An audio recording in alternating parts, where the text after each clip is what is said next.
Hello, உங்களுக்கு இந்த மாதிரி நீங்க போன் பார்த்ததுக்கு அப்புறம் உங்களுக்கு ஷார்ப்பா பெயின் இருக்கிற மாதிரி ஃபீல் ஆகுதா? ஸோ இது மசிலா இல்ல டிஸ்க் இன்வால்மெண்ட் உங்களுக்கு தெரியுமா? அப்போ இந்த வீடியோ பாருங்க.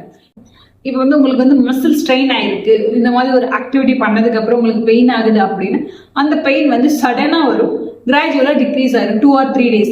கோட் பேக் வச்சு அதை சப்ரஸ் பண்ண ட்ரை பண்ணும்போது அந்த பெயின் சப்ரஸ் ஆகும். ஸோ இது மசில் லெவல் இன்வால்மெண்ட். இதே உங்க நெக்கோட டிஸ்க் பல்ஜினால உங்களுக்கு ஃபீல் பண்றீங்க, உங்களுக்கு இந்த 3 சிம்டம்ஸ் கண்டிப்பா இருக்கும்.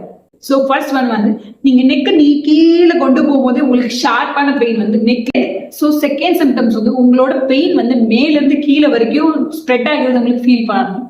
ஸோ தேர்ட் என்னன்னா உங்களோட கிரிப் வீக்கா இருக்கிறது ஃபீல் பண்ணுவீங்க. ஸோ இந்த 3 சிம்டம்ஸ் உங்களுக்கு இருந்துச்சுனாலே உங்களோட டிஸ்க் இன்வால்மெண்ட் இருக்குன்னு அர்த்தம். மாதிரி சிம்டம்ஸ் ஃபீல் பண்ணிட்டு இருக்கீங்க, நீங்க பாட்டுக்கு நெக்ஸ்ட் ஸ்ட்ரெச் பண்றேன்னு சொல்லிட்டு எக்ஸ்ட்ரா உங்களோட ஸ்ட்ரெஸ் கொடுத்து நீங்க உங்களோட கண்டிஷனை வர்ஸ் பண்ணிடாதீங்க. ஸோ இது ஃபிக்ஸ் பண்றதுக்கு பிசியோதெரபிஸ்ட் நாங்க இருக்கோம்.